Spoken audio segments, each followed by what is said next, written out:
Hello, everyone. This is Note to Self, a podcast where we discuss mental health related things and school related things. I'm Zain. I'm a second year student at Ohlone Community College, and I'm a business major. I'm Megan. I'm a third year Ohlone student, and I am double majoring in theater arts and psychology. Hi everyone, my name is Azaan. I am a second year and I am a psychology major. So, when looking at possible topics for this podcast, we kind of agreed that it can be kind of daunting going into college without any guide on how that works, or if you haven't had a parent that's gone through the college system, it's kind of hard to navigate what the differences are between high school and going to college. So we kind of agreed that it would be a really good topic to kind of give like a college 101 course, if you will, and also just like kind of an introduction to what kinds of things you might find on your college campus. And this being a mental health related podcast, it's also great for mental health because I know how scary and daunting it can be. I mean, we all graduated in the era of COVID, which kind of, I guess the college experience has been different, as we probably all can agree.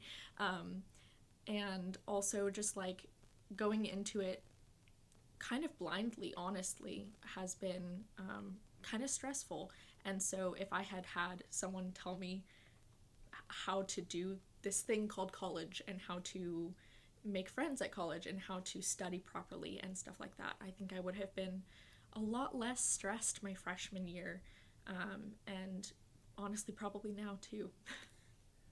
So yeah, I think one thing that Zain was really excited to talk about was kind of just like transferring and how that's supposed to work, because that's something that it kind of gets talked about, but it's, if you're not in the right groups of people, or if you're not in like, if you can't figure out how to get involved, that's kind of a hard topic to kind of get into. Earlier, Megan mentioned the uncertainties that come with enrolling in college. A lot of people aren't really aware about the classes they have to take. They aren't really aware about all the transfer agreements. And I know for me, this was a big problem my first semester. It would eventually build up to a lot of stress, which would eventually lead to many mental health problems.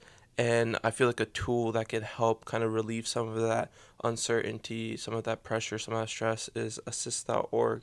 Are you guys familiar with assist.org or No. any of like the transfer I am agreements? actually. You am? Yeah. You Good for are? you. Good for you. You're ahead of the game. So I didn't know about Assist until after my first semester, and when I did, oh my goodness, it was such a relief because previously there was My Ohlone, which had all the classes, but you would have to physically change your major on there to see all the different classes you would have to take. But the great thing about Assist is that you don't have to be enrolled in that major to see all the classes you have to take. You just put your school down, the school you wish to transfer to, select from the wide range of majors, and you can see all the classes that you have to take to transfer for that major and how it differs from school to school. And it really helped me plan out my schedule, just being able to see everything that I could take, everything that I was able to take, and it helped me like get an idea of what I was able to do.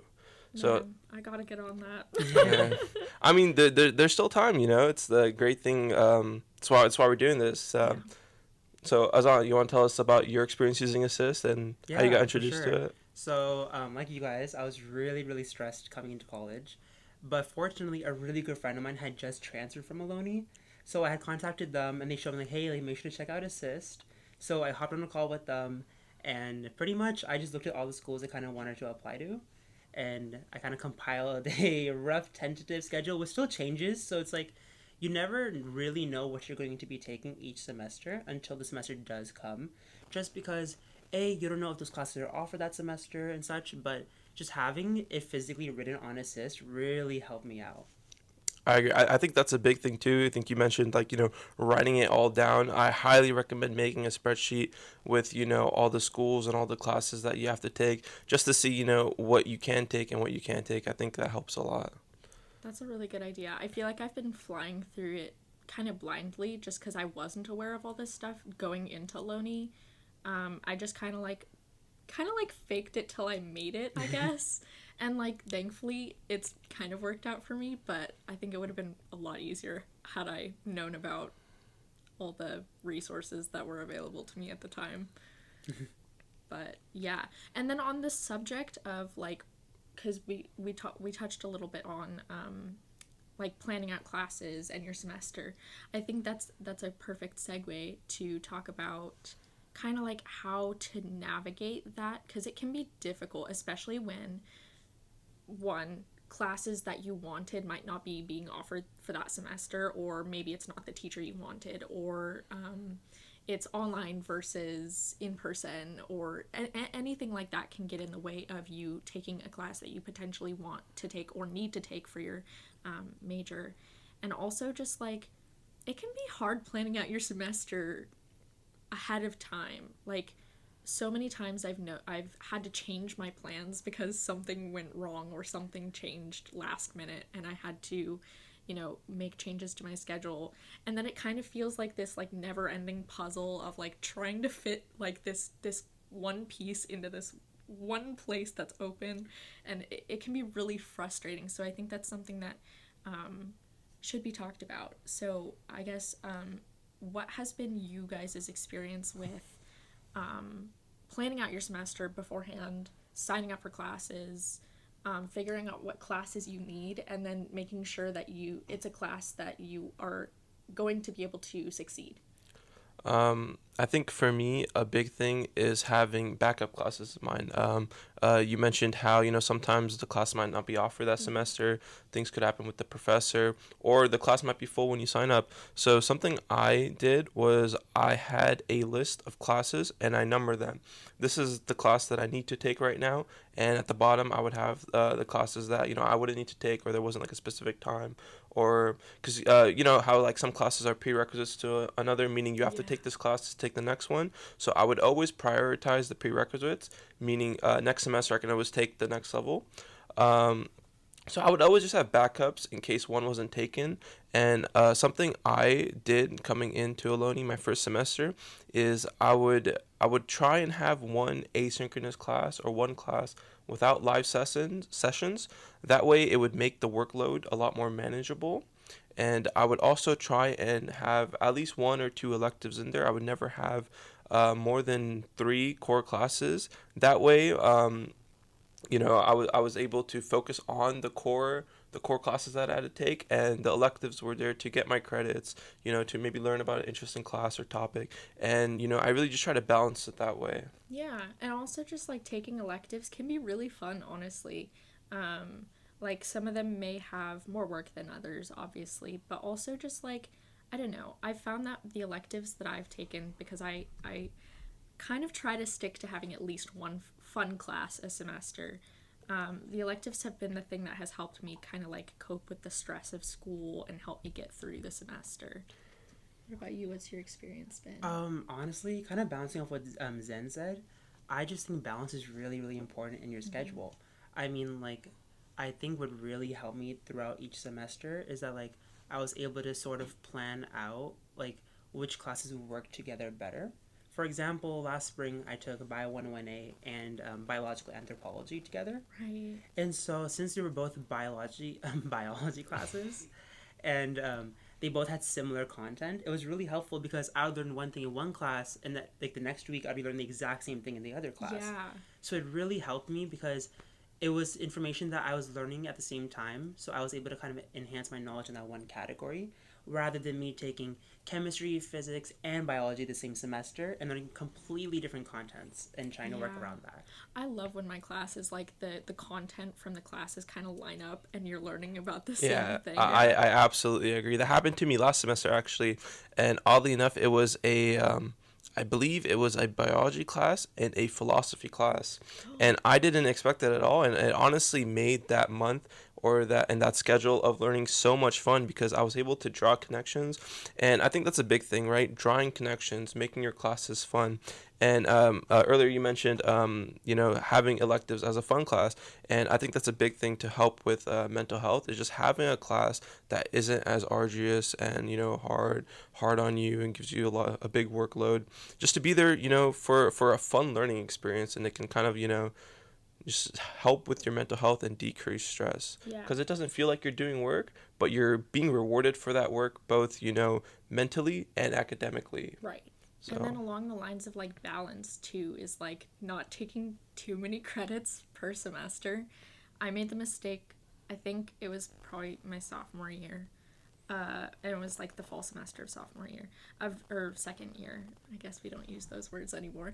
But I made the mistake of doing 17 credits in one semester, and I ended up just like hating myself that semester because that's a lot of work, and like I'm a person who doesn't mind doing homework, but that was like intense. So I think like keeping it down to like, I would say at like most 15 would have been fine for me. Of course, everyone's going to be different, but like figuring out where your threshold of being able to like deal with the work is super important.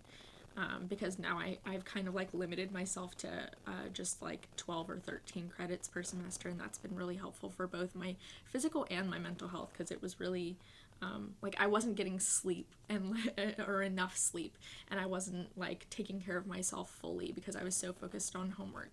And granted, it's probably easier when easier to kind of like balance your time possibly if you're like actually on campus, because for the past 2 years, this is my first semester back on campus. I was only doing asynchronous classes and online classes, so it's a completely different experience.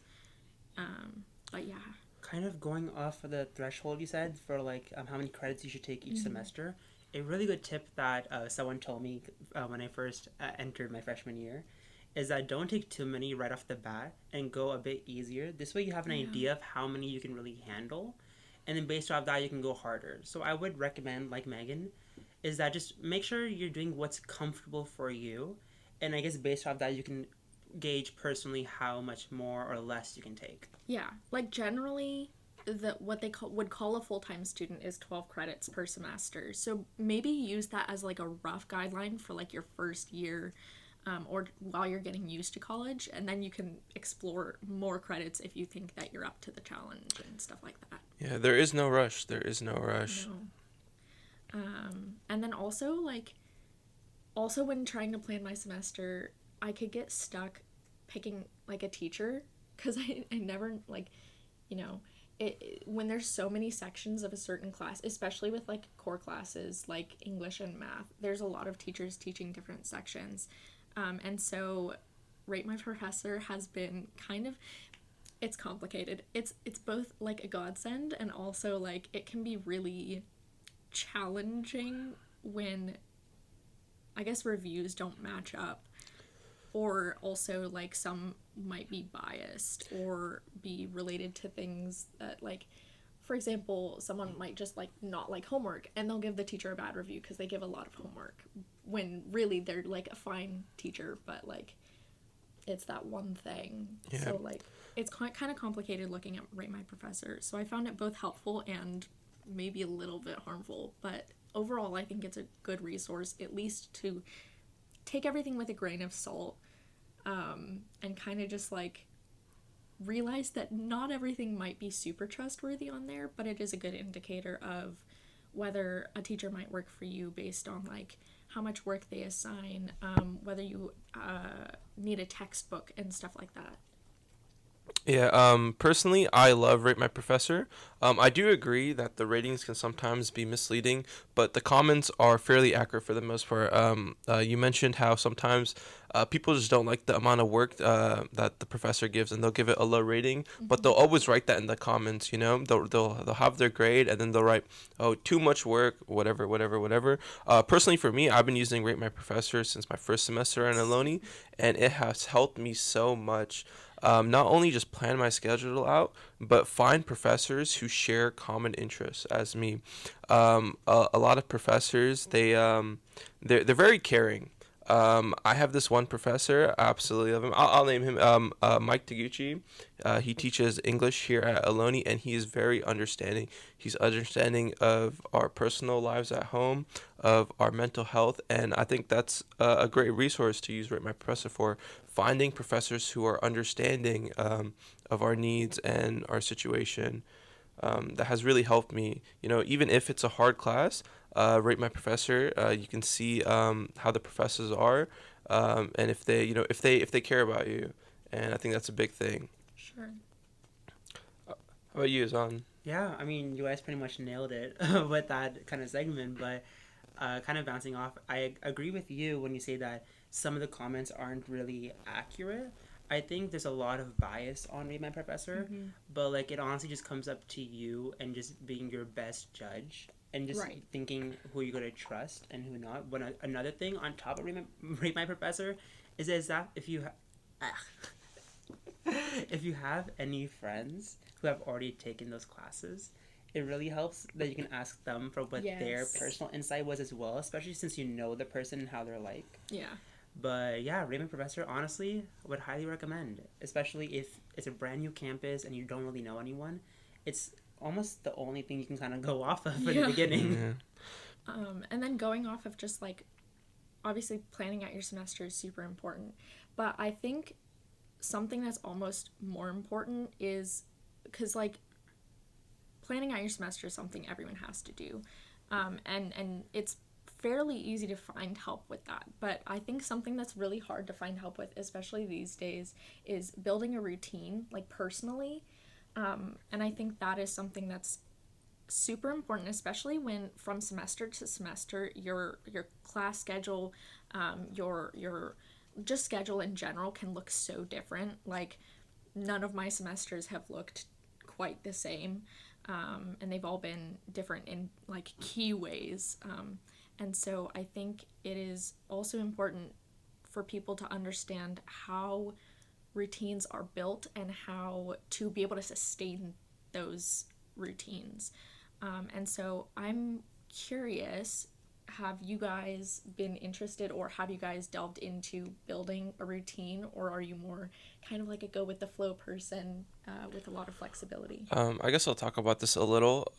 So when planning out my semester this semester, I decided to take classes only on Tuesdays and Thursdays. Mm-hmm. That way, I have Monday, Wednesday, and Friday, to leave time for myself and self care and prioritize mental health. Right. I think that's a big thing when creating a habit and a routine, is to leave gaps in your day, gaps in your week, gaps in your semester to prioritize your mental health. Yeah, it's important to work and be productive, but it's also important to take care of yourself, because if you yourself are not well, that highly affects the work you produce. So when building my routine and making my schedule, I really try to prioritize my mental health, and I did so by having gaps in both my classes and both my week. So for example, on Tuesday, my schedule looks like this. I wake up, I have 2 hours to, get ready, eat breakfast, go to class at 11. I have a class from 11 to 1. And then after that class, I have around a 2 hour gap until my next class. So sometimes I'll use that time to go home. I might take a quick power nap to recharge myself.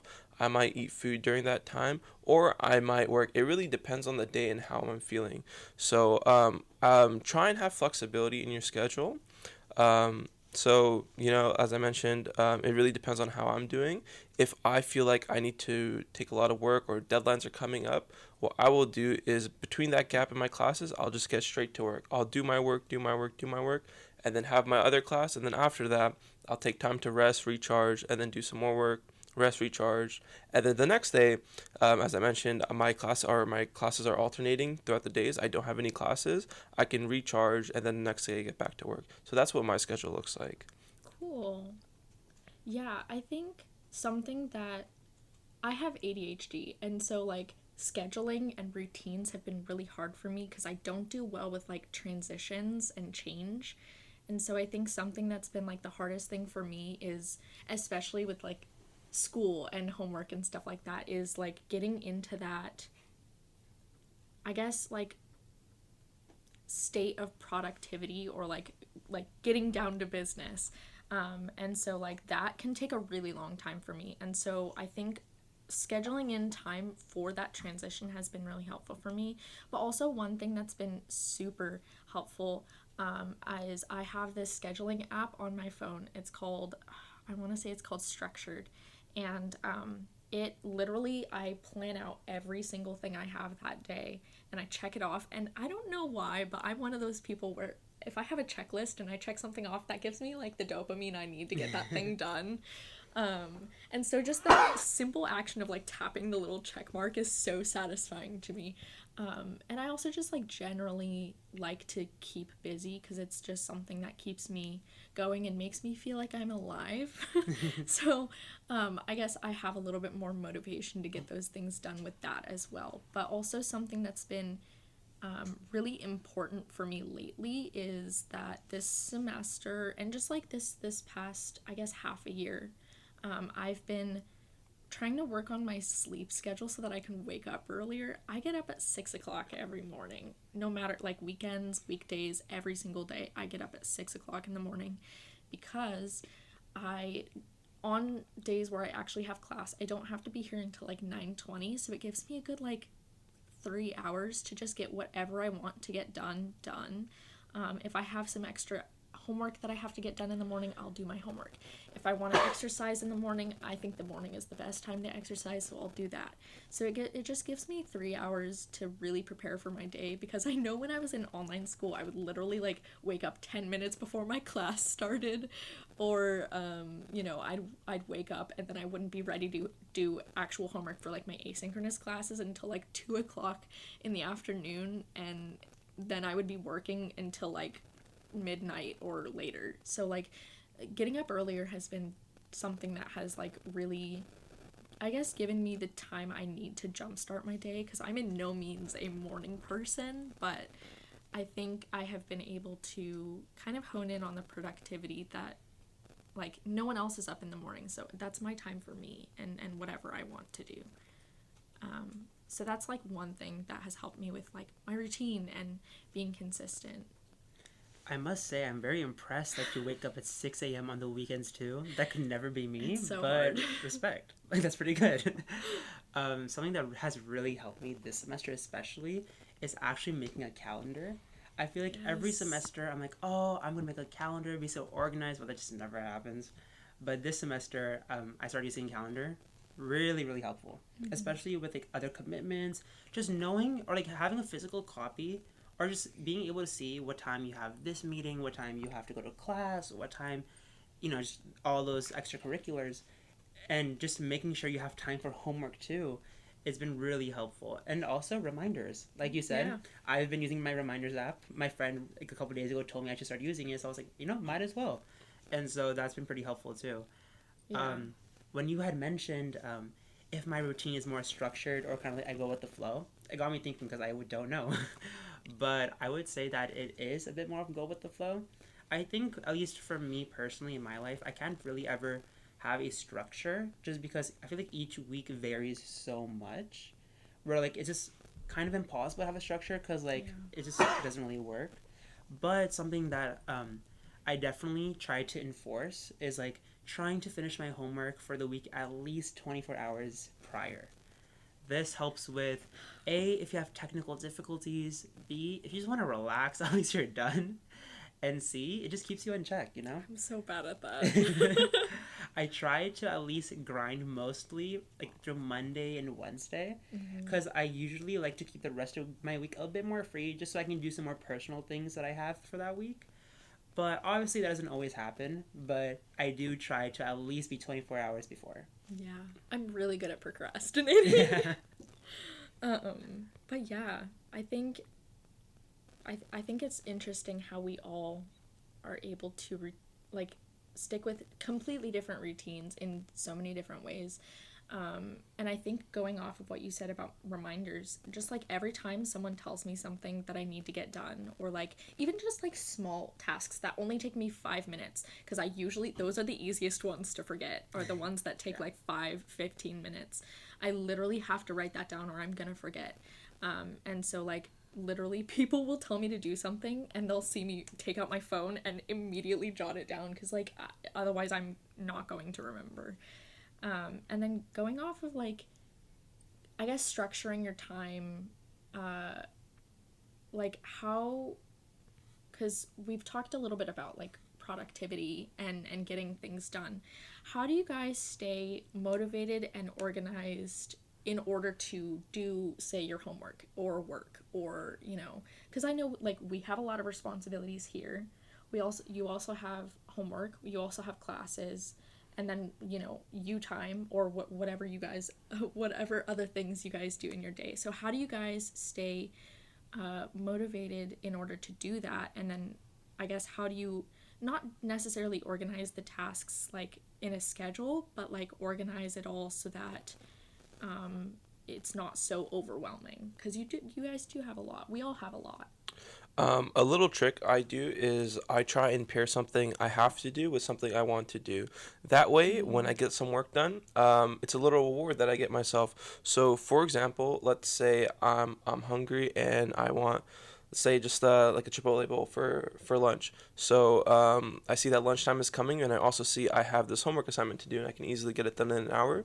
So something I will do is I will get myself to do my homework assignment, and then after, take a little break, get lunch, reward myself. Um, yeah, so just pairing things that you want to or you have to do with things that you want to do, and having these little rewards and incentives. It could be anything. It could be something as small as getting food, or like taking a little break, or even something big as, okay, I'm done for my work for the day. I'm gonna go to the park, or I'm gonna go watch a movie or something like that. Yeah, I like that. That's What important. What about you guys? What do you guys do? I'm a person who needs to be in not only the right headspace, but the right physical space in order to get work done.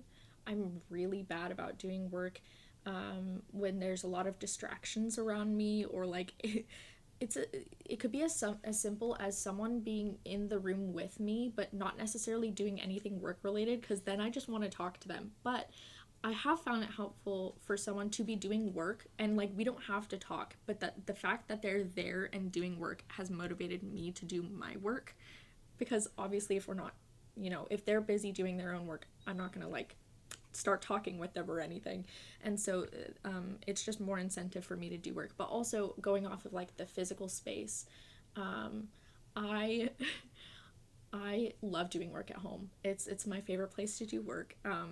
I you're technically like not supposed to like do work in your bedroom just because like it can mess with your sleep at times, but I have found it helpful even just like in a different part of my bedroom. Like I don't do homework in bed normally just because like that does mess with my sleep, because like your brain like processes it where, okay, well, I'm in bed now, I'm supposed to sleep. So I try to keep my bed to just sleeping now.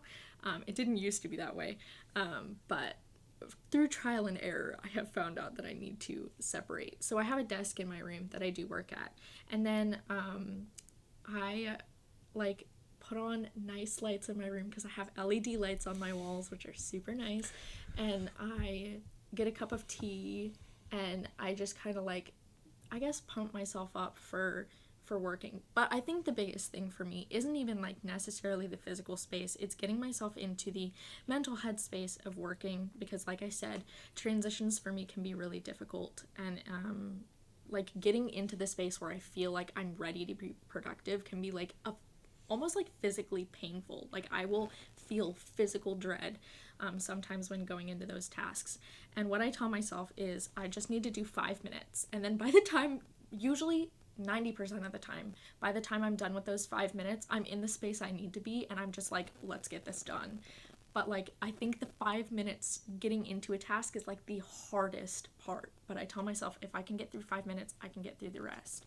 And I can always stop if I wanted to, but that's just like the way that my brain needs to be able to process it, because when I look at a task and it looks so big, breaking it down into chunks has been super helpful. And I've also tried like there's all kinds of like different productivity methods. Like there's the Pomodoro method. I believe that's like 20 minutes working and then 5 minutes break.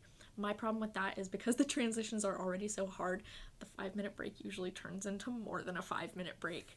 And then I just don't get back into work. So like that one didn't work for me, but that's just because once I do get into that headspace of productivity, it's like really hard to stop me. So like once the ball gets rolling, I'm good. I just need to push it down the hill, basically. Yeah. Nice.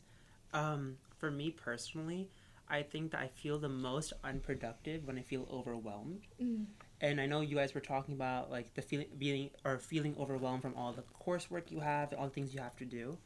A method that's really helped me stay like somewhat productive. I mean, it does change around, but for the most part, is that I set a day for which class I'm going to work on.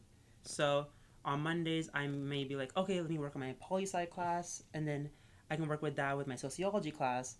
While on Tuesday, I can touch on my bio-sci class, and then work on my other stuff later on. Just having a set time for which classes you want to focus on really helps, because for me personally, when I have a lot of things on my mind, the last thing I want to do is actually work on them, oddly enough, just because I feel so stressed that like I can't get in the headspace to actually work. So I found that to be really helpful, especially with what we had talked about, like a routine that kind of ties in with that. But I think that's just a nice way to kind of push myself and just make me remind myself that like it's doable and like I will get through it. Something else is like I always try to remind myself, okay, like this will help the bigger picture. My classes will help me, reach this goal. So I just try to remind myself why I'm here, why I'm supposed to do this, and what benefit I'll get. And then, like, from there, I kind of just try to do it. What you said about the, like, ordering your tasks, or, like, how you, I guess, like, organize your tasks by subject kind of ties into, like, prioritizing your work. So, like, I think for some people that has to do with time. So, like, they'll take the thing that takes the most time and they'll do that first. Or, like, if they have 15 minutes in the day and they have a 15-minute task, they'll get it done in that 15 minutes. I think, like, prioritizing tasks like that is important, and I think that's, like, a skill. It's almost like a muscle that you have to, like, work out every once in a while just to make sure it's still working. Because, like, I think online school made doing that really hard just because I was in the same environment every day. But since I've started doing that again and prioritizing certain tasks, but in different ways, like by amount of time, and also other factors like how much work it takes, what materials I have right now and what materials I need to wait for, that has also been something that has been really helpful. I love how you guys mentioned having a set place to do work, a set time to do work. I think something that is very important is having a disconnect between your personal life and your school life. So let's talk about ways that we take care of ourselves mentally and de-stress ourselves. So for example, something that I will do is I will try and play games. You know, so. Earlier you mentioned how you only use your bed to sleep. Something I try and do is I don't try and do my work at home. I try and get everything done at school because it's an environment where I'm already in the zone to do work. So for example, I might go into the library, which is building 3, floor 5, and I see everyone else working. It makes me want to do work. I do work. Or I might go in the student study center and do work where I see everyone else working. At home, I really just want to relax, play games, spend time with my family, eat, and sleep. So, for example, something I'll do when I go home is I know that all my work is done. I'll just start playing games. And I also think it's important to have that disconnect where, all your work is done because something I really hated was I used to not finish my work. I used to do half of my work. And while I was doing something else, it would always be in the back of my mind. So something I think that is important is, getting all of your work done. Yes, it's good to get started on it and do parts of it to do later. But I think getting it done and out the way first, it's not there in the back of your mind. And, you really have like this clear and free headspace to relax and do other things. So what are ways you guys take care of yourselves mentally? I watch a lot of YouTube. I really love watching YouTube. It's my version of TV because it's like, I don't know. it's really funny because I'll be like, oh, I don't have time to watch a TV or movie, or a TV show or a movie, but then I'll watch like a 2-hour YouTube video and it's like essentially the same thing as a movie, and somehow that's better, but like, whatever. Um, but I used to watch a lot of TV and movies. I guess I don't really do that as much anymore, but yeah, lots of YouTube videos.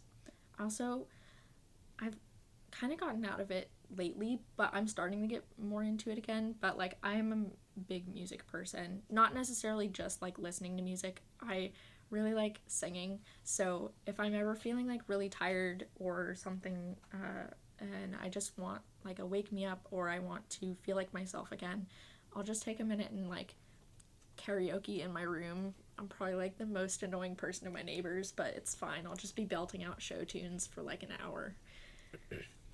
Yeah. Nice, serenading them through the walls. Solid.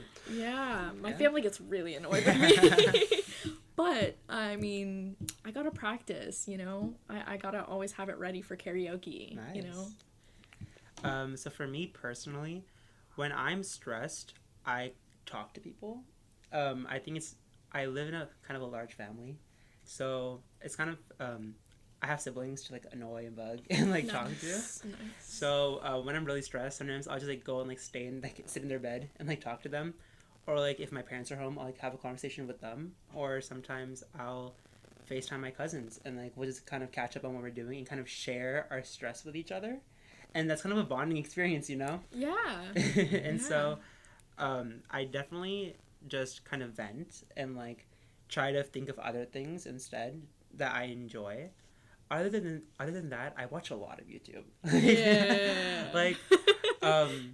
Like you said, I'm not really a TV show person. Like if there's a really good show, then like I get too dedicated and it gets really bad for me because like I get very invested in the show. Yeah. And then my entire life becomes the show. Oh my and gosh. then when the show yes. ends, I have like post-show depression. I'm the same way. And it's really, really bad. And so I try not to get into shows. And movies, sometimes I just don't feel like sitting there for 2 hours. Yeah. Like the thought of sitting down for 2 hours kind of drives me crazy. And YouTube is like far less commitment. It's like you just watch something and then it's like there are series, I guess, but like you don't have to watch that if you don't want to. Exactly. Put on your phone, walk around, pause as you go. Yeah. Like, it's just convenient. And also like I know what videos I can put on just to like tune out, just to have as background noise too. Or like if I do, I mean, that also kind of goes into productivity. Like, sometimes I'll just put on a YouTube video in the background just so that I have some kind of background noise. But even just, like, as far as relaxing, I'll just, like, chill out while I'm listening to something. And I'll just, like, scroll, I guess.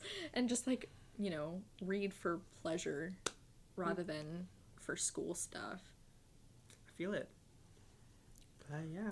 Yeah. I think something else kind of, like, going back to, I guess, college, and like something that's been helpful in college has been finding study buddies. I haven't done that yet this semester, but hopefully soon. It's just like hard, I guess, because I've been online practically my whole entire college experience, and this is the first semester back. So like actually meeting people is something that I need to get used to, especially in person.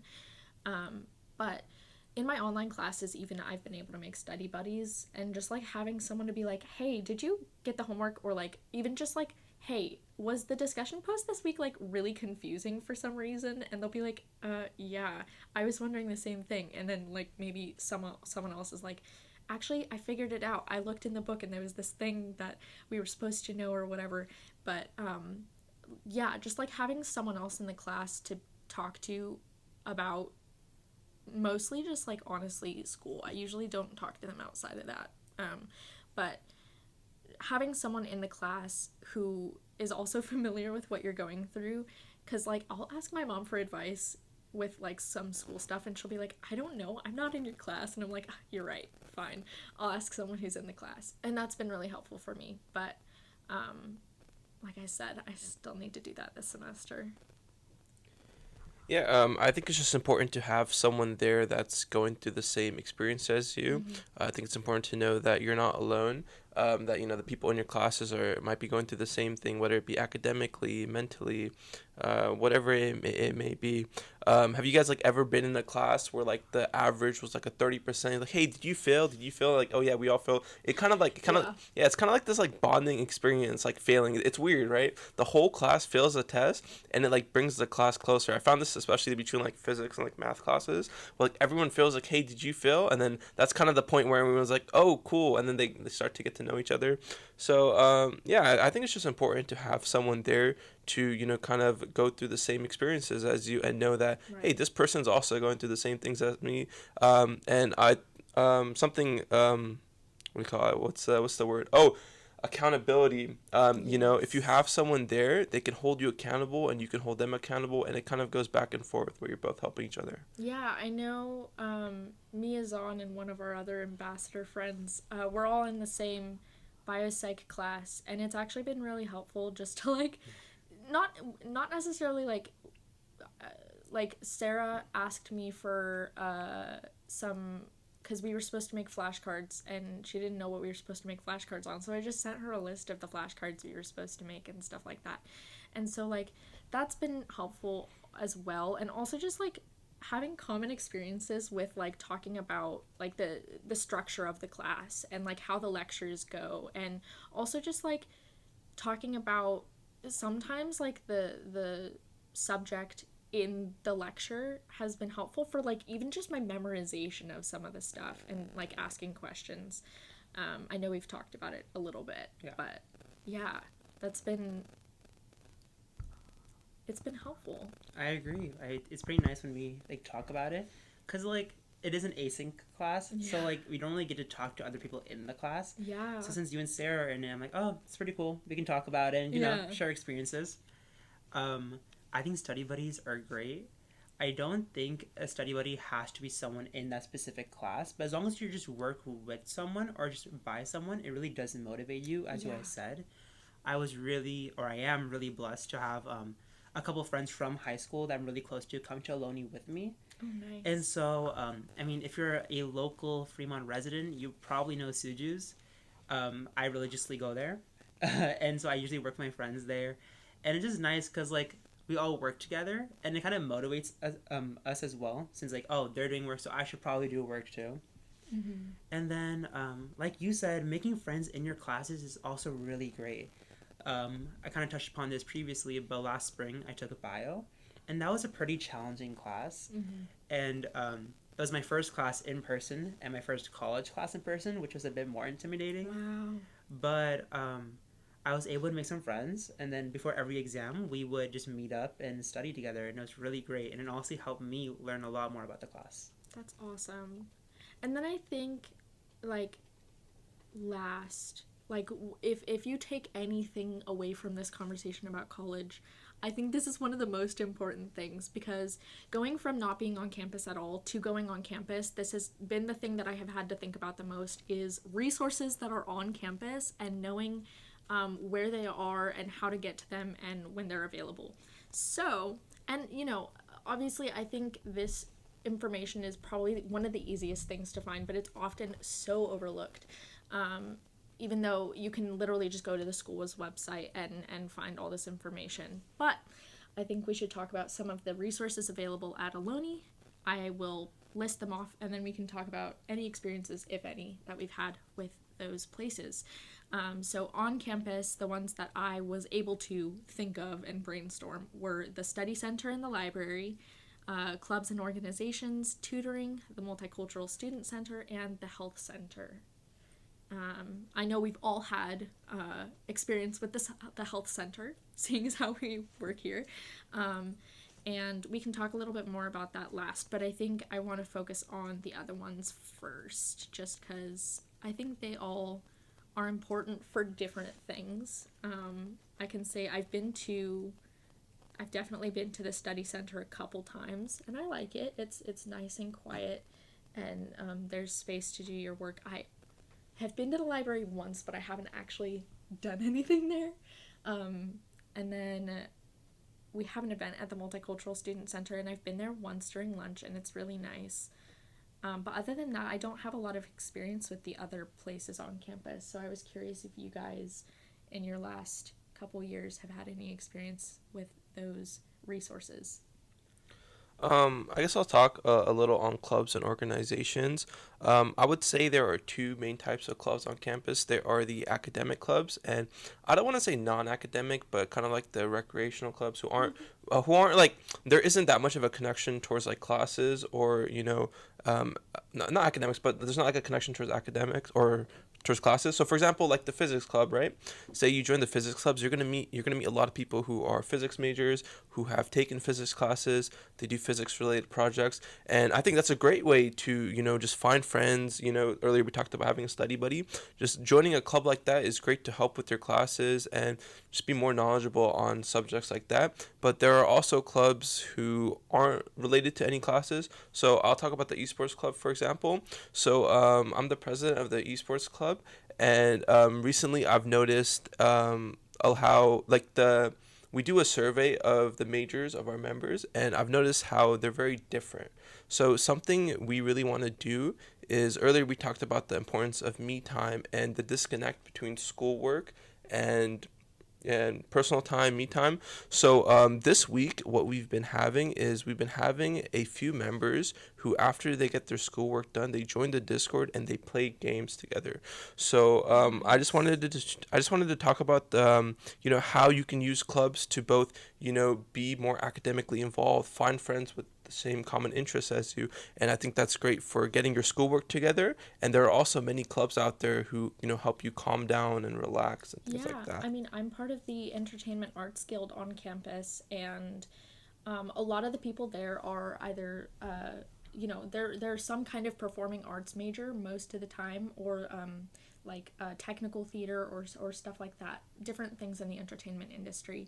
And I found that really helpful because I, as a theater arts major, have been able to even though I haven't I'm taking one theater class this year, but for the past year I didn't really take a theater class, but it's helped me stay involved with the people with similar major but also similar interests to me, because I've been doing theater since high school. So to still be able to be involved even though I'm not necessarily taking classes, or to be involved even though I'm not necessarily super active in the theater community at the moment, has been really nice. It's a great way to meet people with common interests. Yes. So Azaan, you want to tell us about some experience with clubs? You're clubs and organizations, and also you're a tutor on campus, right? Yeah, I Yeah. So you am. want to tell us a little about that? Yeah, for sure. So Ohlone has free tutoring services, which everyone should definitely use. I have. Yeah, Yeah. that's awesome. How'd you like it? It was scary at first because I was like, I didn't want to be, it was for math and I was so bad at math and I didn't want to be judged, and I was just nervous. And it was also online, so it wasn't necessarily in person.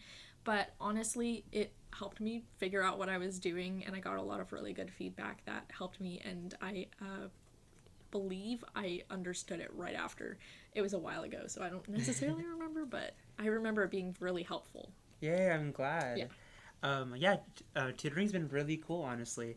I'm an English tutor, and this is my second semester doing it. And essentially, it's pretty easy. Someone just comes in, they log in, and then we also have private study rooms where we can take the person and do a one-on-one session. This just makes it a bit more personal, and then this way no one can kind of be there around in case, because I know some people don't want other people to be around while they're tutoring, and it honestly just helps us stay focused. So if you do have any questions about your assignments, or even if you just want to get more general knowledge of the subject, you guys should definitely swing on by. And we are located in building 3 on the 5th floor. If you go straight to the library and just take a left, all the tutoring services are right there. We have chemistry, biology, English, math, accounting, and we also have some foreign languages as well, which is awesome.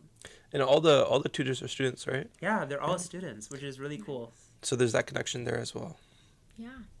And then, without further ado, I think we should talk about the Student Health Center, where we are right now.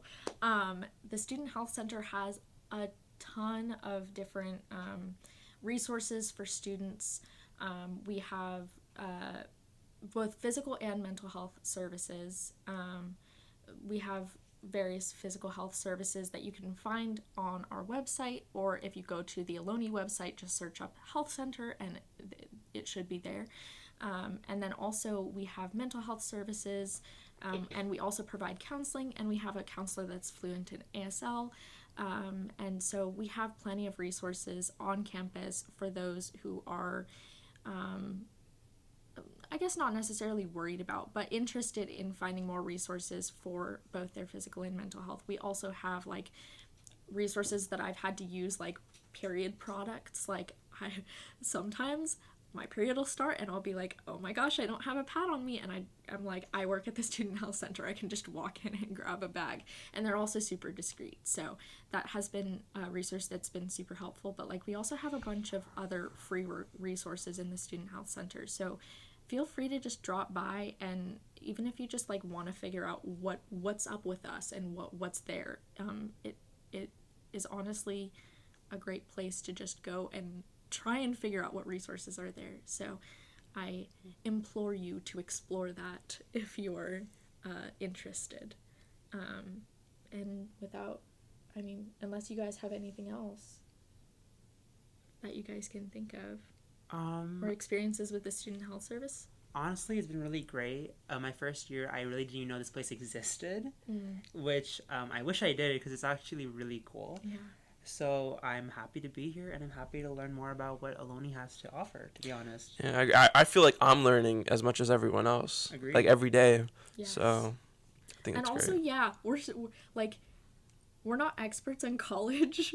I mean, we're in college. So like I guess we have some experience that we can use, but also like we're still learning stuff every day. I'm still struggling with college. I need to figure out how to transfer, so I'm leaning on you guys for support there. But yeah, we're still learning and still growing. And so if you are, on your 5th year of college and you're still figuring things out, that is okay.